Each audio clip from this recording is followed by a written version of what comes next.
never give up. I never give up. I never give up. Hi guys, welcome back to my Steps to Sobriety, my show on YouTube and as a podcast with me, your host, Stefan Neff. Mike Forrester, my guest today, and me have got a lot of things in common. There are the ruggedly handsome looks and a shiny pate up here.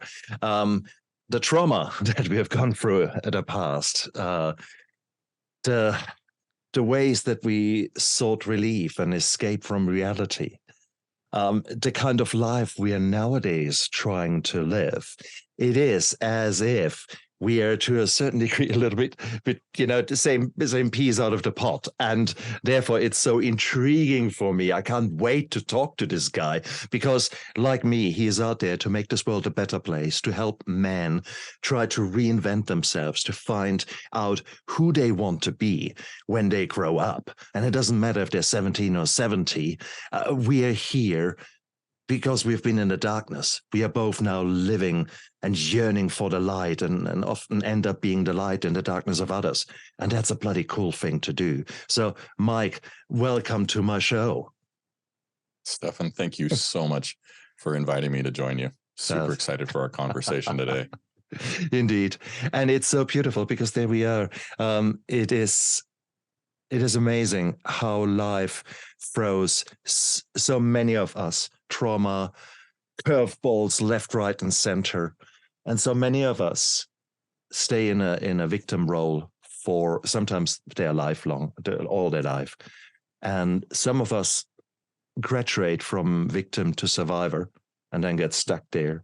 And some of us experience that bliss of post-traumatic growth. And it seems to me that the two of us went through those three stages and probably oscillate from now and then back and forth, but that's cool. But I want to know more from you. I mean, how did your story start? You're not one day when you were 8 years old think, you know what? I know what I'm going to be. I'm going to be a coach for men to be real men. I don't think so.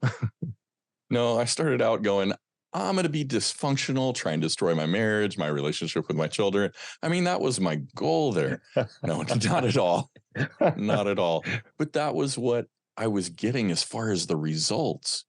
But like you talked about, I didn't understand who I was.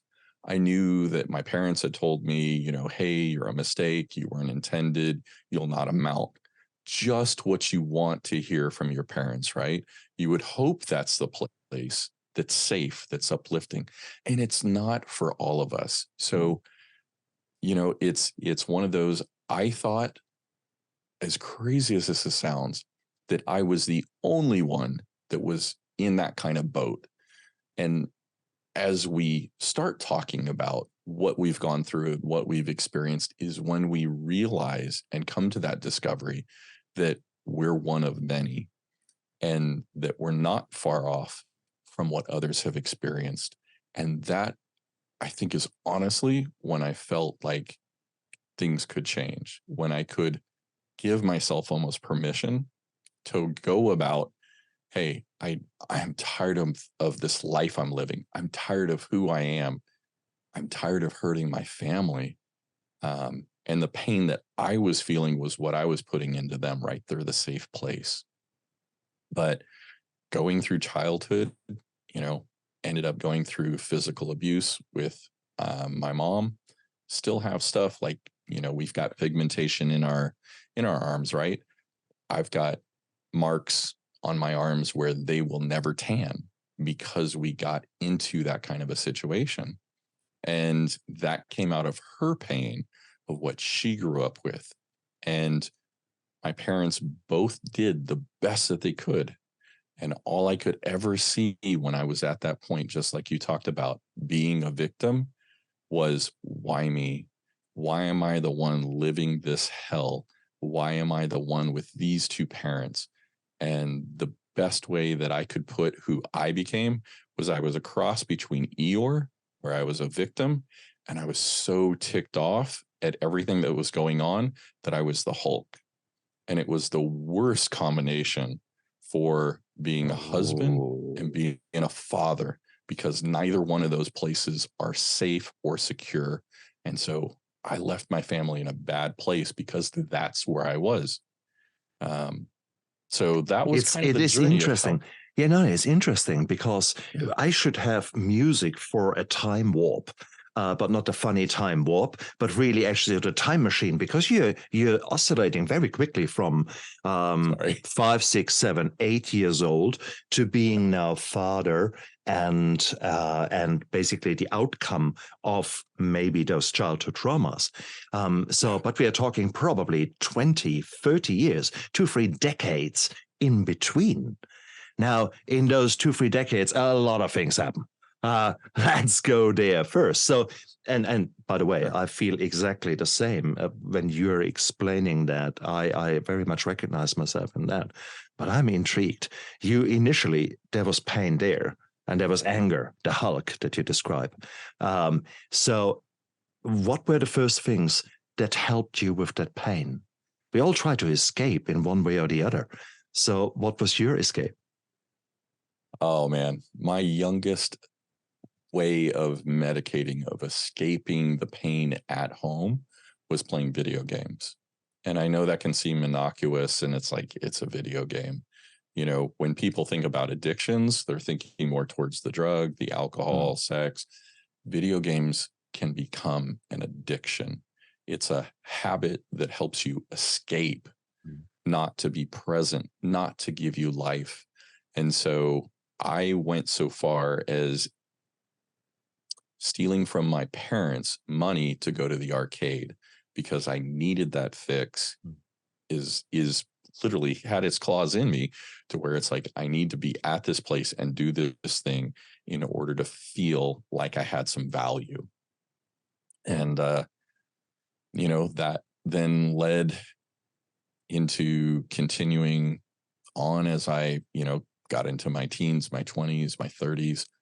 There was a point where I was playing video games 12 to 14 hours a day, every day, because it gave me a feeling of completion, of participating in something where I could see that I achieved something. I completed it. Truth was, it didn't freaking matter. I mean, like, tell me that a video game statistic or a score has any bearing in our life. But it does. It does at that moment. Yeah. It does, isn't it? And it is. And like you, I actually, once I had my first computer, there was probably solitaire on there. And then I was lucky, it was Snakes or Ladders or something like that. But then the sort of the first shoot 'em up games came on, the first person kind of things. That was always my thing. And once they got better and more, the graphics got better, I got hooked like you. So there were days when I was just playing, or nights that I was playing. And having said that, whilst I was, and I was glad that I've done it, I was often then afterwards, okay, now what? I was frustrated. Shit, I finished this game. I can't continue. What's missing? The adrenaline was ebbing off, and I hated that. I can remember that more than the excitement from the games, actually. Did you have the same, that kind of anticlimax afterwards? Yeah, it's as you progress through the game, it gets more and more intense. You feel this drive to be able to beat this boss or to beat this level. And when you don't, even though this is supposed to relax you or give you fulfillment, it instead agitates you and you become more ticked off.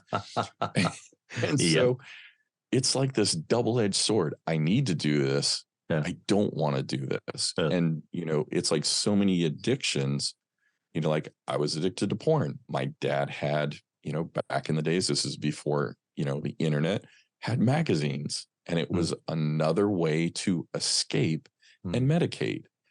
And so it's one of those of, you want this to escape, to get out, to forget what you're doing.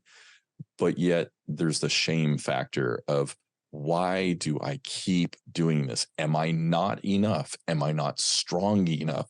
Why can I not do this? And so it helps you escape, but it also devalues you and deflates you in the process. So it's almost like a temporary escape, but then that feeling of shame just continues to pile on, and that's more the long term in the process of it. Very wisely said. Very wisely said. Having said that, there are other addictions that can be seen as very beneficial. For example, being a workaholic. And I have to say that I became a workaholic long before I became an alcoholic. So I lost myself in my work. I lost myself in my education, which obviously suited me well to become a doctor. I lost myself in my martial arts. Again, it was maybe running away, maybe doing that. How were you at school? Was that a similar journey for you, or was school not for you? School was a struggle, I'll be honest. So it wasn't until I was 40 years old and 2 of my children were diagnosed, they were tested for dyslexia, that I found out that I have dyslexia. And for me, it was a light bulb moment because it was like I struggled so much. I would sit there and go, B, okay, capital B. And I'm falling behind. It's like running a race, and yet you're crawling. You're comparing. It's another area you're comparing yourself and finding yourself wanting and inadequate. And I just felt like I didn't ever belong, which just compounded the fact that I didn't belong at home. You know, it left me feeling like I was on. We talked about, you know, kind of being special. There's a great way of being special, and there's the not so great way. Well, this was the one that wasn't desired. And so that just became more of a message that I told myself. It's Isn't like, it? you're stupid. You can't do this. Exactly. And so the messages that I was told outside, I then internalized and told myself and continued to pile on. It's almost one of those of you've got somebody putting a dirt on you in a grave, right? Somebody shoveling dirt. No, that's not good enough. Let me go get the backhoe or the front loader and just expedite this process. And it just took me to a darker place, lower self-esteem, lower self-worth. And that just compounded the whole thing of being a victim and being angry that I couldn't have the life that I saw that you had. And it's like, what's wrong with me that I can't have this life that Stefan's having? Why am I not worthy? And so things will either help us in what's going on, or they will continue to tell the story of what we believe about ourselves and what we deserve. And I just, at that point in my life, continued to pile on and pile on and pile on. And it was not beneficial to me or anybody in my life. Beautiful. How was your relationship with food? Did you was your family, first of all, aware of healthier versions of eating, or did you have the typical standard American diet? I know you grew up in the Midwest, isn't it? So corn, potatoes, and the carbs en masse. Is that about right, or is that my prejudice here? Well, at that point in time, my dad was retired military. Right. And so we were in Southern California. Oh, I see. And so, yes, now I live in Kansas. I'm in the Midwest. It's, you know, it's literally the middle of the US. But at that time, I was living out in Southern California. Right. Now, my parents, like I said, they were both hurt. They were doing the best they could with who they were. And financially, it was just one that they were trying to get by with what they had. And so we would go through periods of, just eating bread with toast. Well, sorry. Yeah, toast with toast. Butter. Yeah, toast with toast. It's like untoasted toast. That doesn't work. No. I hear you, brother. Clarify that picture. I hear you. It was toast with margarine. Right. And so that was the meal 3 times a day. Mm. And so it was cheap, it was available, and that was what they could get. Yeah. Well, you can imagine that did not help nutrition wise. So as a kid, I broke my part of my leg. I broke the femur. And then let's see, is that right? Anyways, tibia. Sorry, there we go. Yep. So I broke the tibia. I broke my pinky finger. I broke my thumb. And then at one point, I broke both the bones in my left forearm. So I didn't have a diet that gave the right nutrients. It was malnourished. Yeah. So probably into my early 20s, I was 5'11", 140 pounds. I was, pretty skin and bones. Scrawny. Yeah, but I was very active. Like my escape was cycling. So I would cycle the distance that you could get from one area to the beach. It would take a half an hour to drive. I would bike it just because it was a happy place that I could escape to and be amongst other people that were happy. You know, they were smiling. It was a totally different environment from what I lived in. And of course, I wanted to be there. So that was one thing that I would do that was healthy, but, not having the fuel wasn't beneficial. So because my parents were in a place of hurt of themselves, my mom wanted to control things. So that was very much her thing of manipulation and control. And so growing up, we had to be doled out food. And so there was actually a chain with a lock that was put around the fridge and the freezer unit. We couldn't get the food out. So now at the time, I didn't get this. I didn't understand it until I started healing myself that I could see this. So imagine I'm in my 30s. I have a fridge full of food. I have my cabinets full of food. I have a freezer and a fridge, obviously full of food.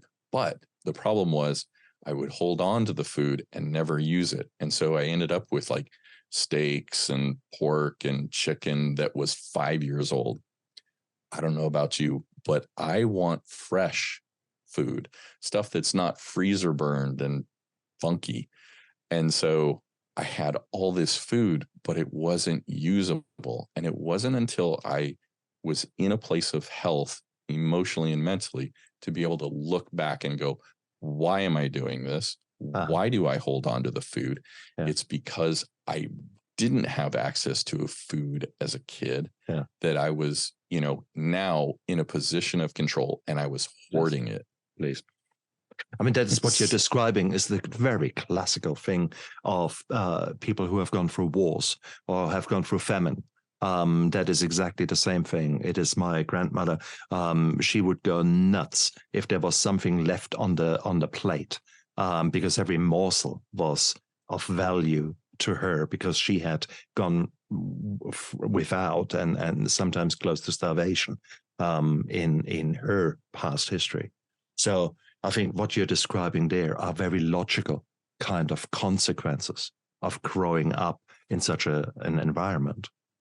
But it's, of course, we don't see it until either someone points it out or we go through stages of growth where we suddenly get a realization, that is why things have happened. And that is so amazing to hear that. My goodness. So food, an interesting one. So you said scrawny, but no, we both are larger men. So something changed in your relationship to food. Yes. So it became two things. One, I got married, and when I wasn't near my parents, then I quit trying to escape in the ways I did before. I became less active, but I was also abusing myself in that when I got into the corporate world and, it was like I was in IT, And the whole idea was, we can call you at 2 a.m. in the morning. We can have you work 60, 80 hours a week. In that environment, I then found my worth by taking a badge of honor by saying, I get 4 hours of sleep a night. I'm man enough just to get by on this. That may be great for some people. It wasn't sufficient for me. So I was burning both candles, or both ends of the candle, and found myself just depleting my hormones, my just everything in my body, right? I'm abusing it. So it wasn't just one thing, but it all came back to one thing. It was who I saw myself as, and trying to find my worth and my value, that I was making poor decisions and then taking unhealthy actions that got me to that point where it's like, I'm drinking a 2-liter of Coke. I'm eating whatever I want, because at one point my metabolism when I was active was through the roof. When I'm sitting at a desk, it's not the same. Absolutely. But I dare to say here that you completely saw your self-worth in being that man who's going out there, who is reliable in IT, who is making money, who is the provider. So you saw yourself in that role. You grew into that role to the detriment of everything else. Is that fair to say? That's spot on. It's way more than fair to say. I mean, at work, it was still one where I was afraid, if you were my coworker, that you would see through who I portrayed myself as, to see the real me. And so I was afraid at work of being found as a fraud. Yeah. But in going home, I felt even more inadequate. I didn't feel like I was the husband that my wife could respect. I didn't feel like I was the father that was safe and nurturing and had the strength. I felt even less worthwhile and well equipped in those roles at home. And so I would invest myself at work to at least prop up that facade. And, going back to that badge of honor, that was where I was willing to do stuff to try and gain that medal. Yep. To say, hey, I'm the recipient of this award at work, all the time feeling, I hope nobody sees that, I'm standing on quicksand, or in it. So. Oh, yeah.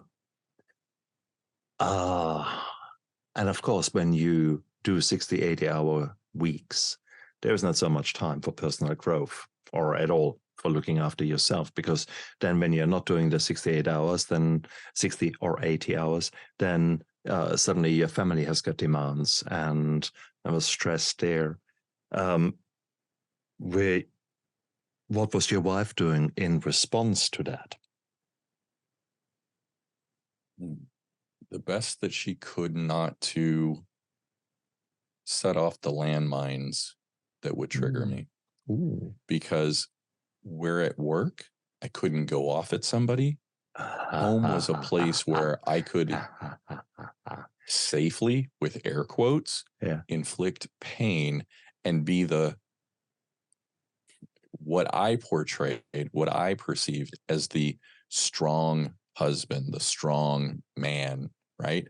It was unhealthy for me. It was unhealthy for my family. Like, I was a bully. My son, at one time, he asked me to interview him, for my podcast. And literally, Stefan, he said he was afraid to be around me because I was a dictator. I was an authoritarian.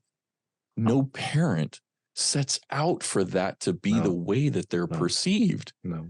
I mean, you want it like, hey, running across the field, arms out, we're going to embrace it. And it's amazing, right? Man, he's wanting to run the other way and just be invisible.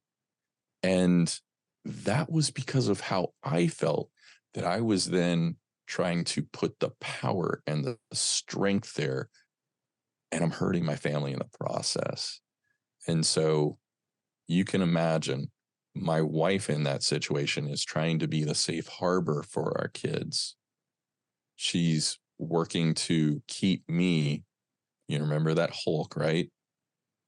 She's trying to keep the Hulk in under wraps, in essence, right? Not to trigger the Hulk to come out and play, so to speak. And, you know, I learned from my mom and the way my mom treated my dad, how to try and manipulate, whether it was through appeasement, whether it's through guilt, shame, just I would work to try and trigger my wife to get into an argument and yell with me, and then browbeat her down to say, like, I won that argument, to make myself feel better. I was a bully, straight out. And so she tried to be a buffer between the kids and I, and then also affirm me, because she knew who I could be, but she knew until I decided to step in and hear what was going on and to see myself as, hey, I want to make a change. I'm willing to hear what I don't want to, until I was willing to step in and make that change. She was trying to be like the mediator. Does that make sense? A lot. Yet you're putting your wife probably deservedly on a pedestal, and you are expressing your gratitude, and you're looking at the beautiful sides of your wife. I don't believe that there is such an angel in existence. I believe that there are a lot of broken people out there. And I believe that there are some trauma aspects to your wife as well. And, absolutely. And my educated guess is that there were equally some behaviors in your wife that were probably not so right. It takes two to tango. It also takes two to fight. Those arguments that you just said, you know, at work, I couldn't blow off. And then I came home and I was angry. That was exactly what my marriage was like for 26 years. And when I asked my wife, hey, why are you so angry with me? I'm not angry with you, but I'm angry with work. And at work, I can't say it. And here, at least I am safe. So take it as a sign of love that I'm shouting at you. Fuck off. Nowadays, I say, I have got now the strength to move away again from the victim role of the addict, that, oh, the addict, it's all my fault. Whatever happened is all my fault. I think I'm just growing into that man who tries to say, well, actually, hang on. Is that really my fault? Is really everything my fault? Do I need to make amends for everything? So I think there is this balance. I think it's more to it. Whilst you describe it such a beautiful black and white picture, I just want to take that with a pinch of salt, or maybe half a cup of salt. Is that fair, or there was definitely stuff, like, once we began the journey of looking at ourselves, yes, there was stuff that she needed. No, she didn't need to. She decided to work through on her side, right? Just as I worked through things on my side. And we took ownership of what we did and what we didn't do as well. And so there were things, because she came out of a broken situation as well. And the things that she went through were different than what I went through. So we were both communicating differently.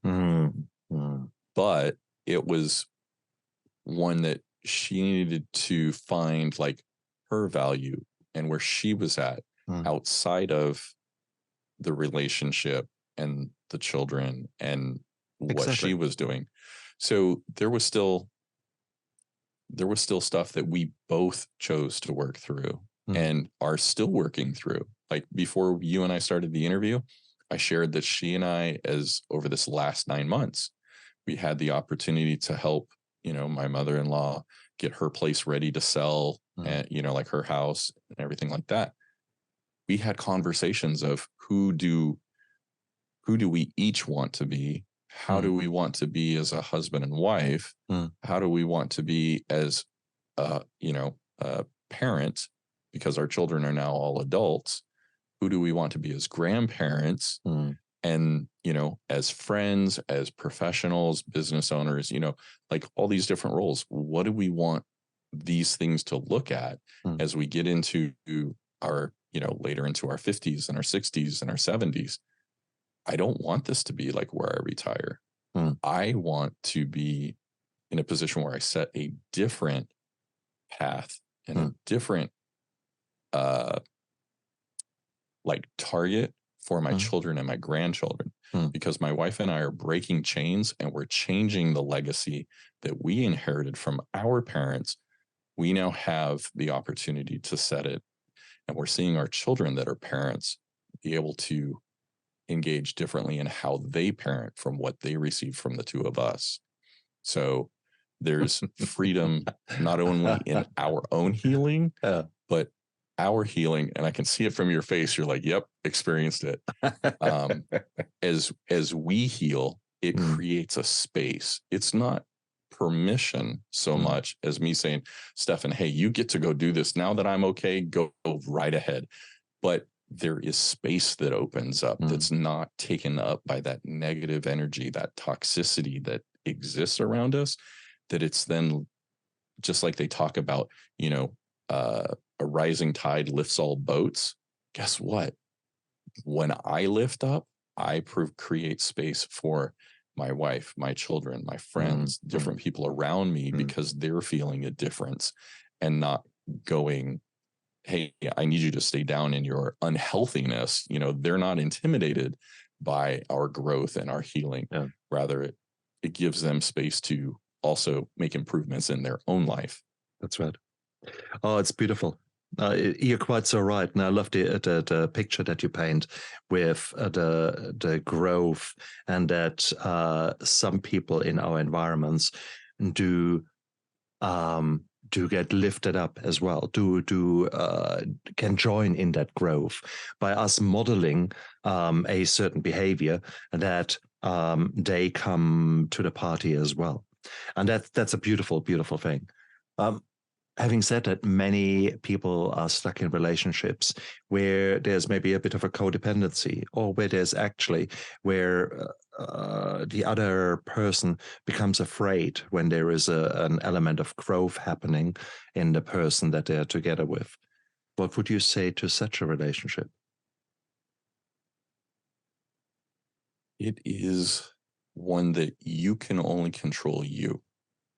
As much as I wanted to see my parents heal and change in who they were to experience the life that they wanted, they were intimidated by the changes I was making, and the fact that the buttons that they knew to push weren't there to trigger me in the same way, right? So we all know, like, you get together for a holiday, like Thanksgiving, Christmas, whatever. We each have our own roles. We know how to function in relation to something that somebody says. We know the buttons to push each other to DEFCON 4 and watch you go off emotionally.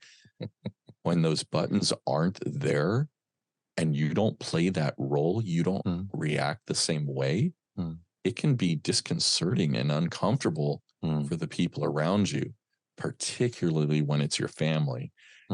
And that's the struggle, is you want to see somebody do better, and you almost like link yourself to them. Hey, I'm getting better. You need to get better. That is not what we need to anchor ourselves to. We each have our own decisions to make. I may make the right decisions. I may make the decisions that hurt me, but it's my decision to make. Correct. And I can't wait until my spouse, my parent, my child decides to get on board. they may not get on board. And that's the unfortunate thing. But our health and our progress, our growth is not contingent upon them deciding, hey, yeah, that's the right decision. You need to do what's right for you. And that may be focusing on your health in the mental, emotional, physical capacity. And that can rub people wrong. That's okay. Do what you decide that you're in a place that benefits you the most. Invite them along. Leave it as an open hand, right? If they want to come along with you, let them come along with you. Understand your why without it being dependent upon somebody else approving it, jumping onto it, and go about it. Find people that are going to support you, because I mean, that makes it easier. And so true. Yeah. So true, man. So true. And it is coming back to often the imposter syndrome that we feel, or those core beliefs that we talked initially in our interview about. They're laid down often in the first few years. And like you, I never felt enough. I always felt to be a failure. Even nowadays, I'm in my mid-50s. I have achieved a hell of a lot. And I still, deep down, consider myself a failure. And it is just one of these core beliefs. I just want to take a bloody chisel and a hammer and just get that shit out of my head. But no, it's still there. And it will probably still be there when I die. But at least I'm aware of it. And I'm aware what a bullshit program it is.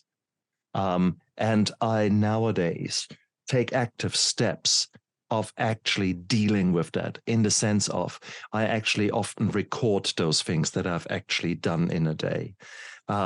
Sometimes you're just racing through that day and the day is gone and you think, what the hell did I do? Yet when you actually write things down and have a bit of a success journal, gratitude journal, however you want to call it. There's a saying: if your life is worthwhile living, it's worthwhile recording. And so sometimes I get actually a lot of benefit out of the simple things of writing a to-do list, but more in the sense of have done list rather than to-do list, and tick things off and say, oh, wow, actually, oh, shit, yeah, I forgot that I did all that. And that actually suddenly puts a bit of a value to it. However strange that is, however stuffed up my head is, you could say, whatever works for you, it just to give you that gratitude, give you that peace, to give you the validation due to your own actions, not validation from someone else, as you wisely said. And it's so beautiful. So let's find ways where we can celebrate our little successes, and where we can say, oh, I did that. And it doesn't matter what it is. I might be for you, putting 2 salad leaves onto your toast when you normally never eat salad. Now that's a success. That is, hey, go for it, man. That it needs celebrating, okay? You maybe not picking up a glass of wine, rather rehydrating instead, etc. There are little things that we often take for granted, or we strive for the big things out there. Bullshit. It's the little things that we need to celebrate, the little habits that we need to create, and suddenly life changes. Do you think I'm talking bullshit? I see you nodding. And it's so if we don't celebrate, who's going to? Because in what we celebrate, it highlights what's important to us. Yeah. So what am I after? Who do I want to be? What path am I on? Nice. You talked about journaling. Okay. One thing that I have seen for myself and clients is that we are hypercritical of ourselves.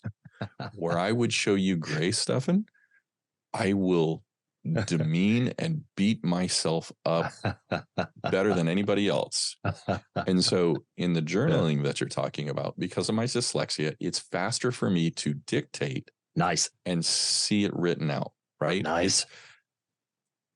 One thing for me, I would see a hurdle and I would quit. Now it's, I see a hurdle. How can I do this? Not why can't I do this? Nice. So as I write that stuff out, I then take it and turn it around and write it, and look at it from a perspective of, if Stefan shared this with me, what would my perspective be? Because I'll give you more grace than I will myself. So when I look at what's going on, and if I want to be, critical of myself, I can go, why is that there? What is at the root of this that I'm holding on to this criticality and beating myself up? It's, what about my self-image is out of skew that I need to, now shed some light, work through, and kind of drill down a little bit further. But in having it out there, I can look at my beliefs. I can see what I just take as me and dismiss it. It now comes to light in putting it on somebody else and saying, how would I react to them sharing this information? Nice. Because you're so right. We are worst critics. God, the way I talk to myself sometimes. And again, it's just, nowadays I'm aware of it. And sometimes I'm still calling myself an idiot, but I'm actually, more often than not, have to laugh about a mistake that I made. And have to laugh about myself and with myself about myself, rather than, why did you do whatever it was? And it's typically little things, isn't it? And so I'm getting better in it, but there's a long way to go. Shit. Hey, I've got another 50 years to go. So I'm come on, there's hope. Oh, well, dear. and that's the thing, man. Like, you and I have both gone on hard journeys. We've experienced what we wouldn't want anybody to experience. But the thing to realize is, you are not what you've gone through. There is hope.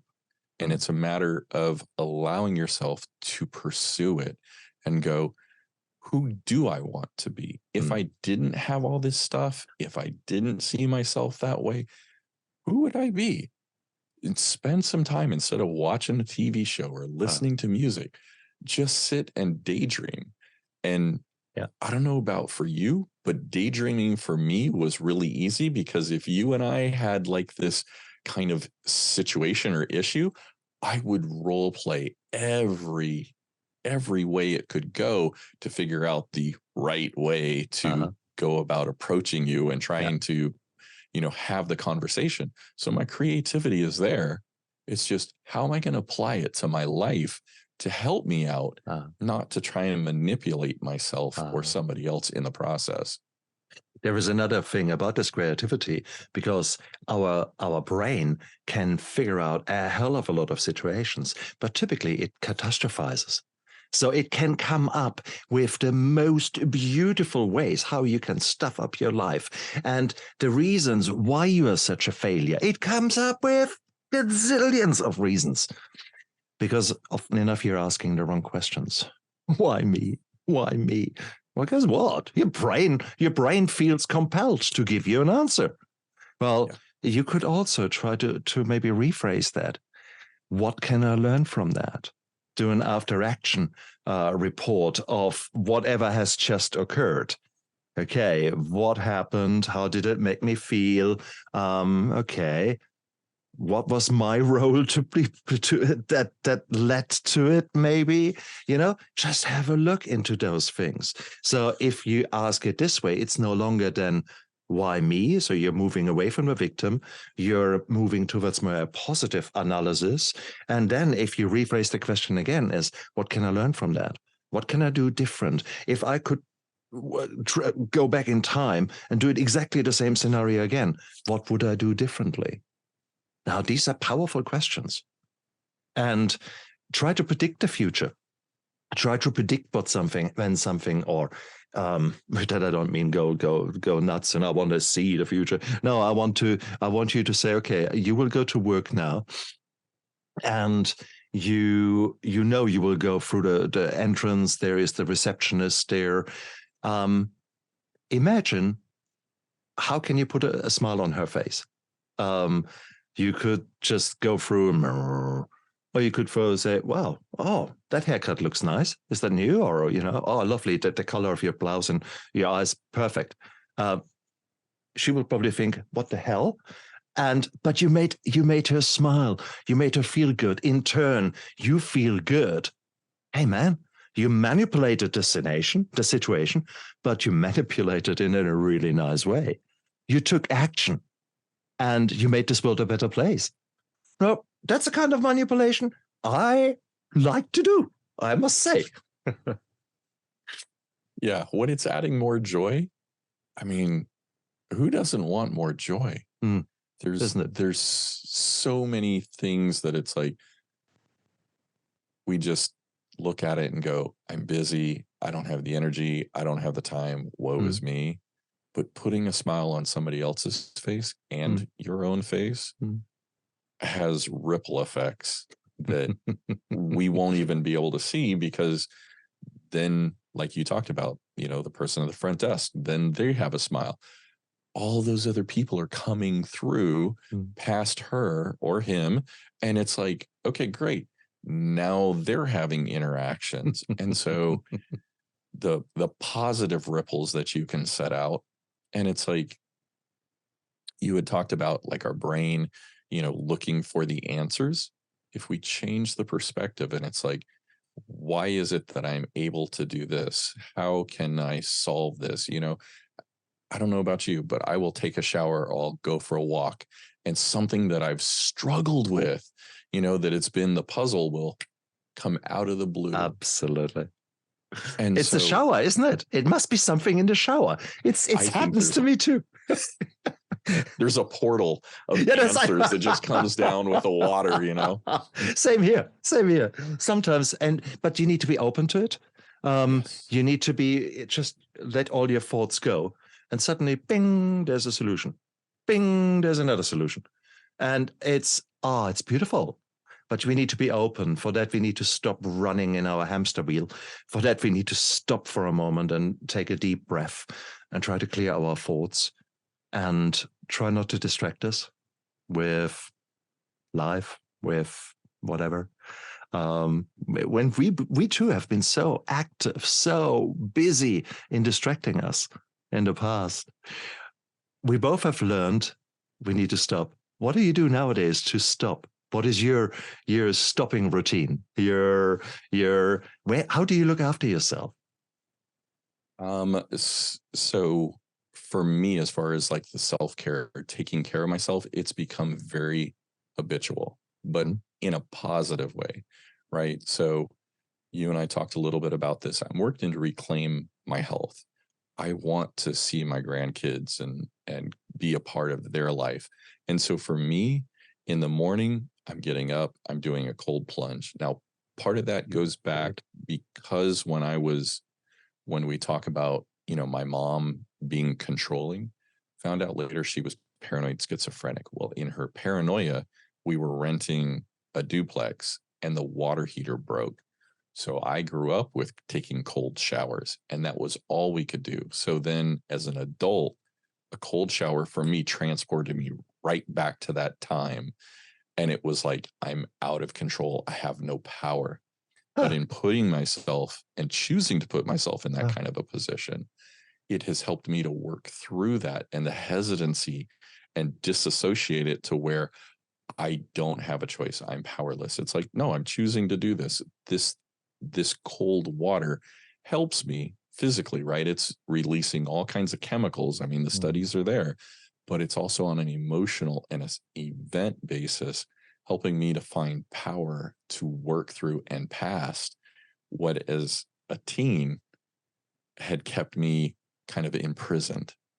So cold plunges for me are powerful, not just in the studies basis, the medical studies basis, but also in the emotional release. The other thing that I do, I've got like a red light sauna. So that heat shock, sweating out the toxins, the stuff we all accumulate just by living, drinking water.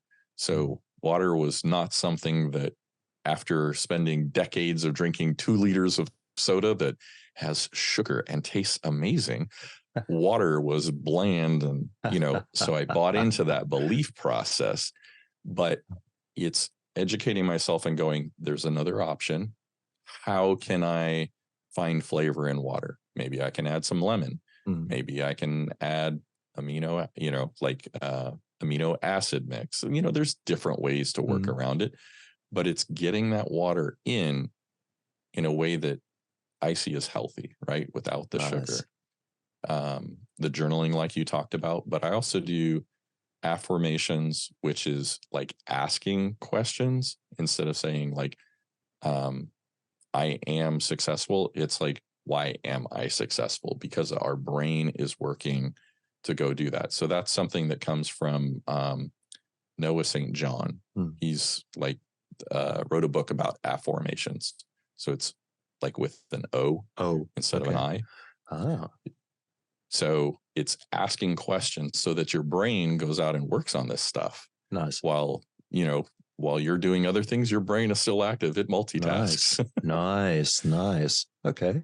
So I have not heard about that, but that makes a hell of a lot of sense, because it actually hijacks that brain response that it wants to give you answers.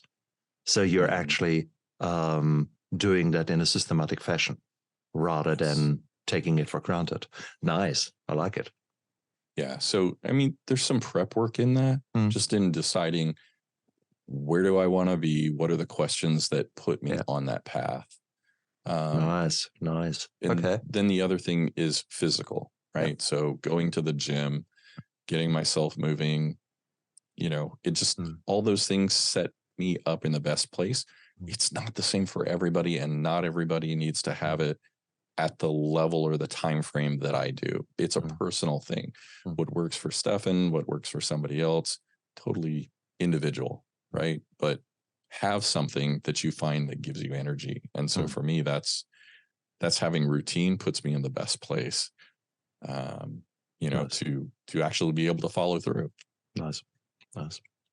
But even if you don't necessarily have a routine, if you can't have a routine because you're a shift worker or because life is chaotic, it is still, if you actually start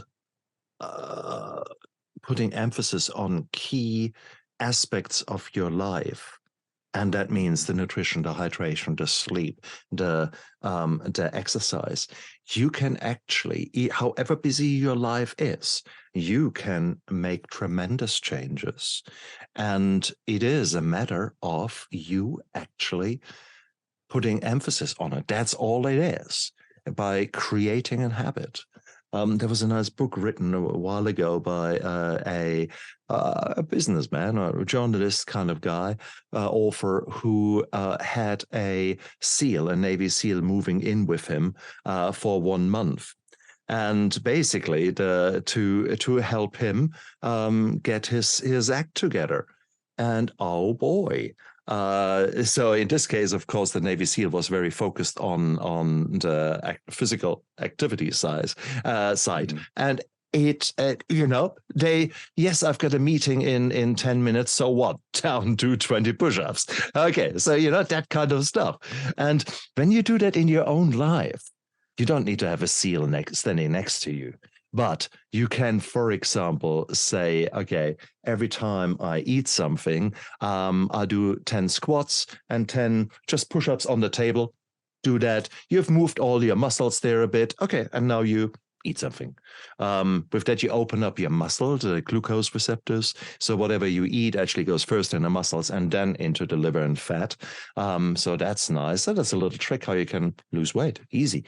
But suddenly you add exercise in. You can say, okay, I need to go upstairs and get something.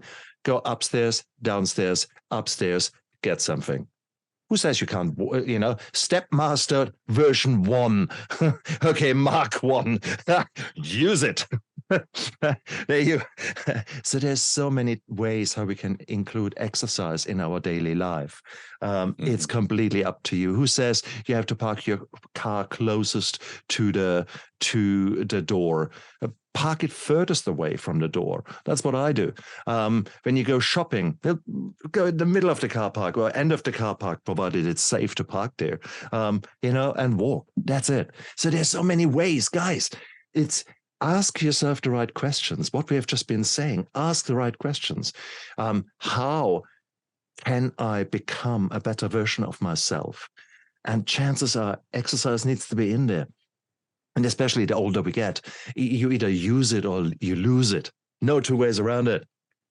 So I'm on that path, and I know you are on that path to reclaim our health.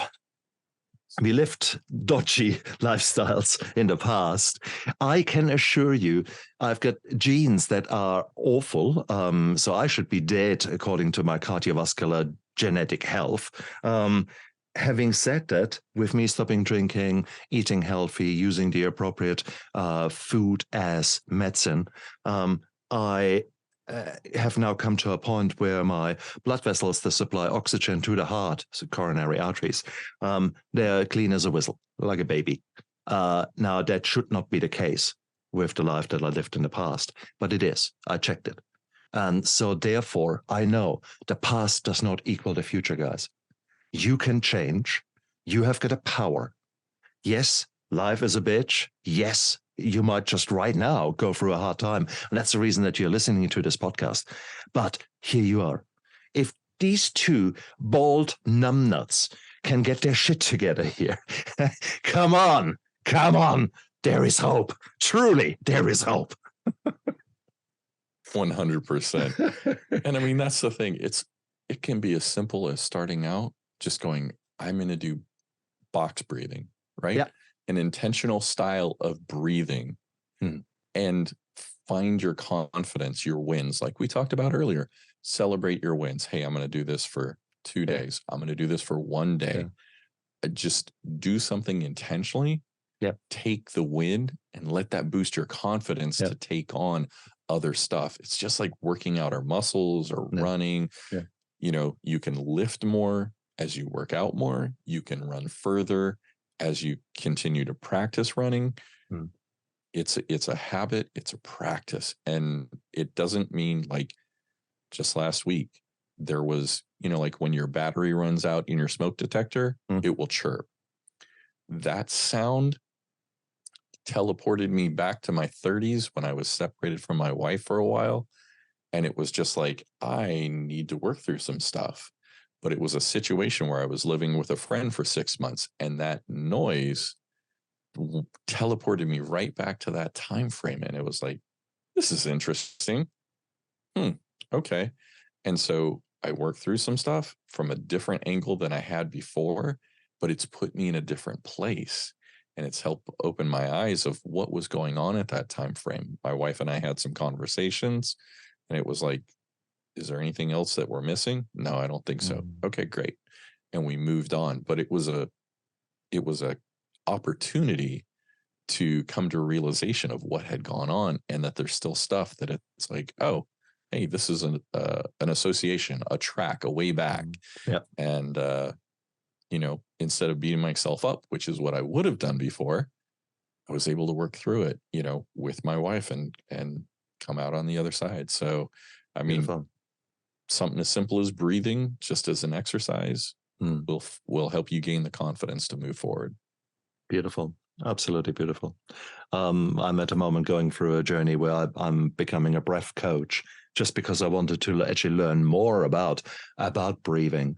And It is beautiful, but you don't need to go into such in-depth journey like I'm at the moment. If you have a smartwatch, good old Garmin, I just love my Garmin. I don't get any benefits from saying that. Okay, this is not any kind of advertisement. I just love it because it has so many features, and it has a breath kind of education there. So you can say different breathing rituals, so to speak. It teaches you how to do it. It times you, etc. It's beautiful. So 5 days ago or so, in the morning I had a doozy of an anxiety attack.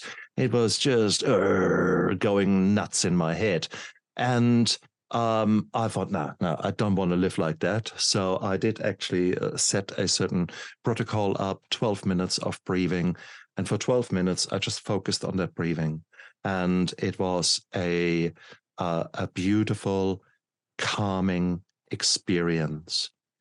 And it is such a beautiful thing. You have got power to interrupt that wave of neurochemicals that is washing over you.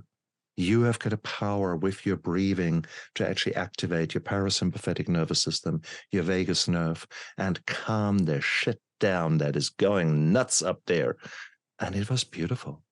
So therefore, to actually do these kind of things, you don't need to find the Dalai Lama who is sitting in a lotus pose on a high mountain. You just need to be willing to say, okay, at the moment, this is not good. So which action can I take right now to actually get myself better?